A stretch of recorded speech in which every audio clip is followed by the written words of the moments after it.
I'm Wes Mitchell. He is Chris Clark, continuing our breakdown of South Carolina's position groups. And if you look back, if you've missed them, we've been going through these. We sort of took a little bit of break. Most of the videos recently have been more about recruiting gets and stuff like that with South Carolina's run on recruiting. So definitely check those out if you are more interested in that part. But we do want to continue. Eventually, we will have broken down the entire South Carolina roster, position by position. And today, talking defensive tackles. Chris, as we've sort of put these videos together, I've kind of tried to look at each position group as, kind of what is the overarching theme for that group, be it, youth and new guys, or be it experience, be it, hey, this is a guy we know what you can count on, and this is more of a wild card. For me, when I look at defensive tackle, I think there's two things that actually stand out about this position to me. First being Javon Kinlaw and replacing him, and that's something that I don't think really can happen with any one player. I think that's putting too much on one guy. But they have recruited well. They do have talent there. And then the other thing is, I kind of feel like you have three guys for two positions, if you're just talking generally. Now, who knows if you start to get into the minutia of like, all right, which guy is more of a nose tackle versus, in a one technique, which guy's more of a three technique, that will play in at some point. But I think ultimately we've seen South Carolina within that position grouping try to just get the best combination of guys on the field, whatever that may look like. So in my opinion, I think you mainly have Keir Thomas, who you get back as a bonus. You thought he'd be going after last year. He redshirted. Get him back as a bonus. Keeps him in. Has played a lot of tackle in his career. Then you have the two really highly recruited guys in Zach Pickens, obviously as a sophomore, Rick Sandage as a junior. And it's going to be interesting to see sort of does sort of the on-paper talent that we see there, a 5-star and a 4-star, does that win out in the end? Does the experience win out with Keir Thomas? How big is Keir Thomas going to play at this year? That's something he came in, played, I would say, safe to say, as an undersized guy early on in his career. So I think that's sort of the biggest maybe storyline with this position is those two things and kind of how it's going to play out. But I guess first of all, we'll start with Javon.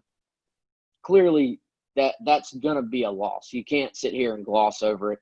And I think Javon did the thing about him was it wasn't necessarily every single play that he made. I think he made every other guy around him better.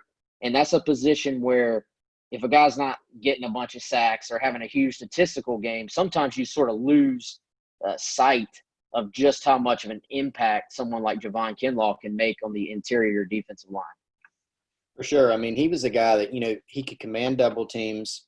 He could get after the passer. And like you said, made everybody else around him better. I mean, I look back at, for instance, the upset win over Georgia, and you look at the pick six that Acclimation had before the half. That was a great play by him, but Javon made that play. I mean, he pushed the pocket. He went right around a guy on the interior, and he flushed out Fromm. So Fromm's rolling out, and he's throwing on the run, makes a poor decision, poor throw, and it gets picked off. But if Javon doesn't, make that play, it probably never happens. There's no reason for the quarterback to be flushed out there. And so he did those types of things on a regular basis. He could command double teams. He could push the pocket. He could rush the passer. He could play sideline to sideline and chasing the football down.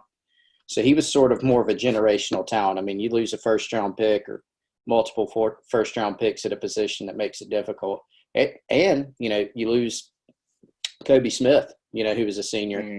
He played a lot of football there, played every single year since he was a freshman, and got better and better. So a couple big losses, and that is tough. And so I think, Kinlaw, any way you slice it, no matter who's waiting in the wings, you don't really have guys that are as good as him, but that's not atypical. I mean, Javon Kinlaw is not a typical football player, even in the SEC. He really stood out. And so that's why, developing Sandage, developing Pickens, having those guys take the next step is so huge, because those guys have played some, especially Sandage going into year 3, but they need to take another step forward. And then you pair them with, a Keir Thomas on the inside, a Jabari Ellis, how much can they get out of Tyreek Johnson? He was going to miss spring ball, was missing spring ball when it's taking place. But they have some options there that are intriguing, just a little bit more unproven this year, a little bit shorter on the senior experience, missing Kinlaw and Smith. Yeah, and all right. So, and Kobe Smith to me was just that guy that sort of slowly got more playing time as he went on. He started out as a backup, but like you said, played from the very beginning. Then was a starter his senior year and played well right alongside Javon Kinlaw. So, all right, I think with, like you said, the two guys that everybody sort of pays the most attention to is Sandage and Pickens. Sandage obviously was like a top 5 defensive tackle in the country out of high school. Zach Pickens was a 5-star guy, was more listed sort of as a defensive end in high school, but obviously has made that transition, hit campus at like 300 pounds.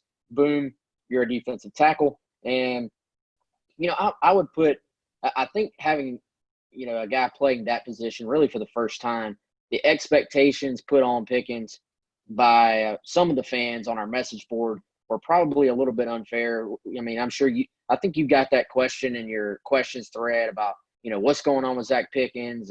Why hasn't he played more, or why hasn't there been a huge impact? I think that question popped up a lot. But I look at both those guys.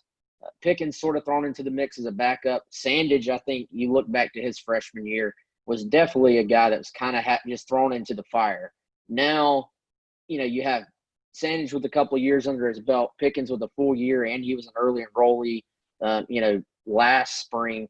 So the guys have started to get more comfortable in the program, more comfortable in this defense, and obviously a new coach for them. But I think Tracy Rocker, there are probably not very many guys with more history developing defensive line talent in the SEC than Tracy Rocker. So I don't want to make the expectations just through the roof for these guys. You want to make it fair, but I do think this is the year we could start to see that talent that we all saw on paper in the rankings really start to show up on the field. And, it's probably not many times in South Carolina history that they've just trotted a 4-star and a 5-star guy out there in the starting lineup at defensive tackle, if that ends up being what happens.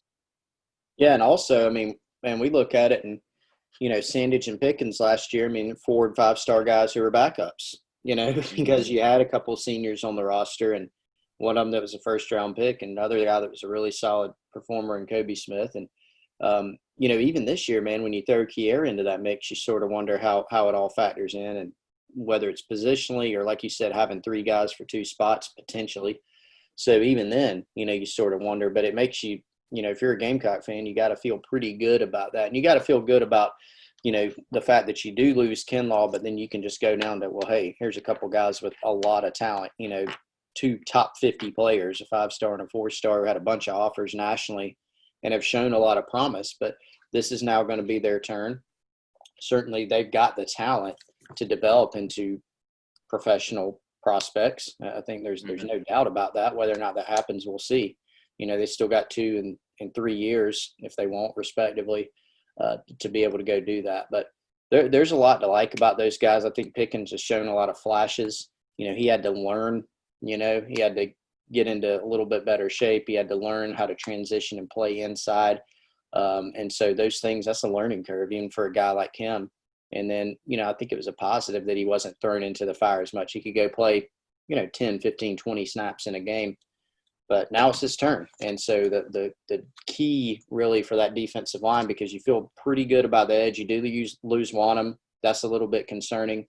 But you got a couple guys in Enigbari and Sterling who are really good, who are sort of your running mates.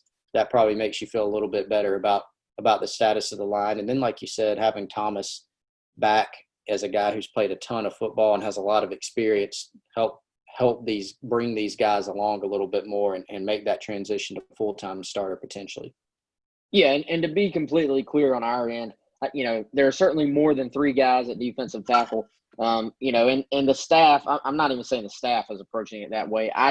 When I look at the guys there, the sort of combination of talent and experience, what we've seen so far as who's going to start, I sort of see it as 3 guys kind of fighting it out for those 2 starting spots. You actually as you start to get into it, you do see some depth. And, I think once you start getting past those three guys, you're not going to be asking maybe a fourth or fifth guy to come in and have to play, 50 snaps a game. If someone can give you 10, 15 snaps off the bench and be productive at that position, then, I think, and even somebody who maybe knows what is expected, knows the defense, if there is an injury, can step in and at least plug a hole, then you feel pretty good about the depth. So then, like you said, you're talking about a Jabari Ellis, I should say. Devontae Davis is a guy who I think gets, forgotten a lot. Tyreek Johnson. I think you look at these guys and there is talent there. And we saw Jabari Ellis, there were some injuries ahead of him, but he really started to develop. I would say you started hearing really positive things about him, the previous offseason, previous spring, improvements. Then as the year went on, he started the Clemson game, for South Carolina. So if it plays out like that, and that's sort of your quote fourth guy, then we'll get into some of the newcomers there in a second. Then I think you are definitely missing the Javon Kinlaw, like the guy everyone has to fear. But and by everyone I mean that the offensive teams you're playing have to almost game plan for this guy. But as far as depth, potential, talent, just guys for the canvas, we've been using that word a lot lately, but the canvas for Tracy Rocker to work with there, you feel pretty good. And I think that's the way I would handicap it. I think Jabari is probably the guy in line. Once you get past those first three, he's maybe in line to push as the next guy there at that position. Yeah, because he's got a little bit of experience too, and has shown some flashes of it. I think another guy that I really like is Devontae Davis. The staff was really high on him during the recruiting process, and he unfortunately had the foot fracture or break, that set him back, or else he probably would have been able to see the field a little bit last season. So I'm really curious to see where he factors in, because he's a big-bodied guy, who can move, who's a really intriguing prospect. And so that's someone that you can bring along and can be a rotation guy for you. And, hey, I mean, who knows, maybe Ellis and Davis really step up and even push Pickens and Sandage. I mean, you don't really know. We don't have as good of a sense for all that because spring ball was cut in a third. So, and Tyreek Johnson in there, of course, he would have missed spring, but he really did some things technically. He was really good as soon as he got on campus, took the gray shirt year. So he's really, really delayed in actually seeing the field because he took the gray shirt and then he's had a couple injuries with the ACL and now with the other surgery that he had to have. But that said, he's going to have an opportunity to work his way on the field. And so if those guys develop, maybe you feel like you've got, 5 or 6 guys to where, there's going to be some drop off from 1 through 3 to 4, 5, 6. But you might feel like you've got 6 guys there that can play, and that would certainly be something that would help the staff sleep better at night if that's the case. Yeah, and, I think this is sort of a unique situation where maybe there's a guy on this team, and maybe defensive tackle, maybe another position. Everything these days, Chris, gets covered so closely, and we follow these guys in recruiting. And then you and I are constantly trying to figure out, all right, who has impressed? You have sort of a combination here of a new position coach. I think safe to say a guy that sort of just keeps to himself as far as not talking to a bunch of people around him about, what's going on with his position group, that maybe that trickles down in some cases. Shortened spring, a guy like Jabari Ellis, sometimes, we saw the light sort of come on, but sometimes a guy, especially with 1 year of eligibility left, it just all clicks and comes together, and they've just outworked everybody. And most years we like to think we'd get wind of that, like, hey, watch out for this guy, watch out for that guy. But there's a unique opportunity, maybe going back to even the where internet, coverage was just everywhere days. Maybe there's a guy on this defense or even on the offense that just kind of steps up and we're not even expecting it. And we look back, hopefully there's a season, we look back and say, man, that guy completely just took us a little bit by surprise as far as what he's able to do. So I think this is a position where there's some candidates for that. Then I think you're in a good spot with these freshmen, where they're coming in, they're not in the situation that Rick Sandage had to be in when he got to South Carolina. They're not even in the situation that Pickens was in last year, where even though he didn't have to play a ton of snaps, he did have to see the field, I think. They're in a situation where if Alex Boogie Huntley is getting a bunch of snaps, Makia Scott, is that everybody, or am I missing somebody, Chris? Well, if we count Tonka as an interior player. Okay. Yeah, and we'll see what what weight Tonka arrives at, where they sort of see his future at. Is he more of a defensive end? Is he more of a defensive tackle? But point being, if one of those guys takes snaps, then that's what they've done. They've taken snaps from somebody ahead of them. I think you like what's there for the future of sort of building around that position. And, hey, Sandage still has 2 years of eligibility left counting this year. Pickens has 3 years of eligibility. So you have younger guys at that position, plus the guys coming in. We always try to talk about the future of the position during these breakdowns as well. I think South Carolina sort of probably feels pretty good about that.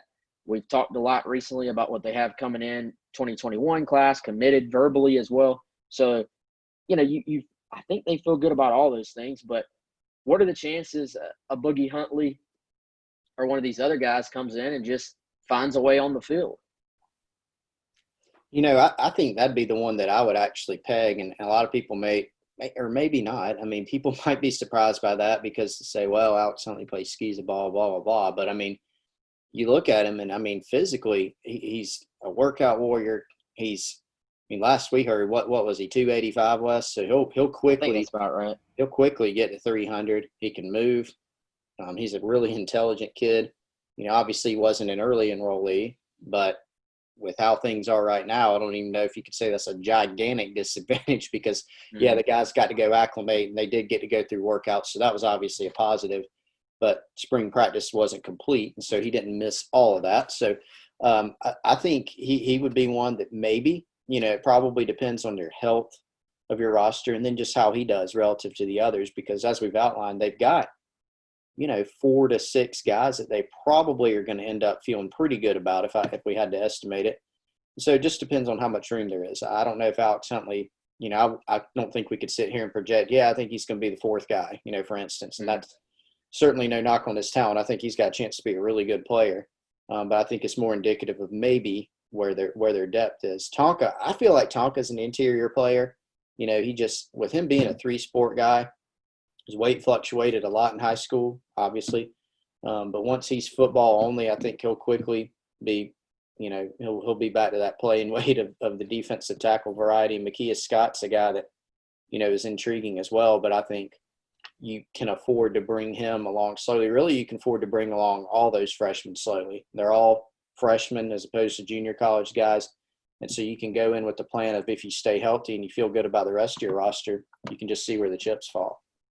Well, the beautiful thing is now you can play them in 4 games and, and we'll see what the schedule looks like, man. I mean, if you're something I hadn't even thought about, if it does end up being a season in the fall and it's SEC only, that actually takes away some of your opportunities to beat up on some teams and get your freshman redshirt guys in the game. But, maybe you get these kids in on special teams for 4 games and just at least let them experience experience playing in front of fans, but even that, let them get experience playing on TV with an actual uniform on. How about that? Some level of experience. So yeah, that helps, I think, for the future of those guys. But again, I think the key there, if any of those 3 is playing a bunch of snaps, then that means, well, one side is there's either been a bunch of injuries, which, we won't speak that into the world on the guys, but the main reason would be, hey, they've just they're just too good not to play, Right. And I think all those guys, from everything I've heard, have the right mindset, in high school. The thing about Boogie Huntley, man, when I found out that he basically had been researching NFL defensive tackles and what size they were at, as rising seniors in high school and how they progressed into their professional careers, I was like, man, this guy is approaching this way deeper than most kids. So that's a great sign for him. But the big part of this defensive tackle is probably, I think, from a strength standpoint, the hardest position to just come in and bang with these other SEC veterans, because not very many people are starting freshmen on the interior of an SEC offensive line. So you think of who you're banging against, play in, play out. The guy you're across is probably at least a sophomore, redshirt sophomore, but in most cases, junior, senior, stuff like that. And I'll say this as a final note here, Chris. This is a position we've heard Muschamp talk about this. Everybody used to say edge rushers. And yes, they're important. But with the snap and go offenses where you're getting the ball out quick, South Carolina doesn't maybe see quite as many of those this year as some other conferences do. The SEC still has, some under center, slow it down stuff. But you got to have that push on the interior. So if we were sort of saying, where does defensive tackle stack up as far as the position South Carolina fans should be most worried about compared to the position that they have no questions about? I'm saying defensive tackle meter is probably somewhere in the middle, but then slightly towards you're not worried about it. I don't think you're worried about it as in it's going to be a liability, but I think you have questions about, is it going to be a strength? Is that fair to say? Yeah, that's fair. I think there is a little bit of a prove it element. You certainly don't look at it and say, I'm worried about the talent here, because you feel like there's some talent, there's some depth, there's some numbers. You don't look at it and say that, man, there's only 4 guys here that can play, period. So if there's an injury or one or two of them don't have a great year, then it's sort of curtains there. I don't think that's it at all, because there's names, there's talent, there's a blend of experience and some youth of some guys that could play if they needed to, probably. But yeah, there is. I mean, when you lose Kinlaw and you lose Kobe Smith, and you are banking so heavily on having a couple guys step up, then it does create a little bit of a question. But the good news is some of the guys that you're counting on to step up are really talented as well. And so that probably should make the coaching staff and the fan base in general, feel a little bit more optimistic about this position. Yeah, and, let's be honest, there are sometimes positions where you go into a season and you're just like, this has no chance of working. And it's going to be a surprise if it does work out. So, I think at the very least, I mean, what's the most mediocre work? Very least they'll be serviceable. They're not going to – I don't think it's going to be a spot that just gets pushed around or anything like that and dominated. But we'll see. The big question, can a Sandage, can a Pickens step up and start to just – if one of the two can start to be a dominant type player, then all of a sudden you feel – I think you go from feeling good about the defensive line as a whole to feeling – like really, really good or great about it. So, all right, that's defensive tackles. We've gone long enough. I guess we can talk about this stuff all day, but check out our other videos. Subscribe to the Gamecock Central YouTube. We'll still be putting out plenty of content, and be on the lookout. We'll probably do an offensive side. I think we've been avoiding receiver. So we'll talk Gamecock wide receivers next. But stay with us. He's Chris Clark. I'm Wes Mitchell. We'll see you next time.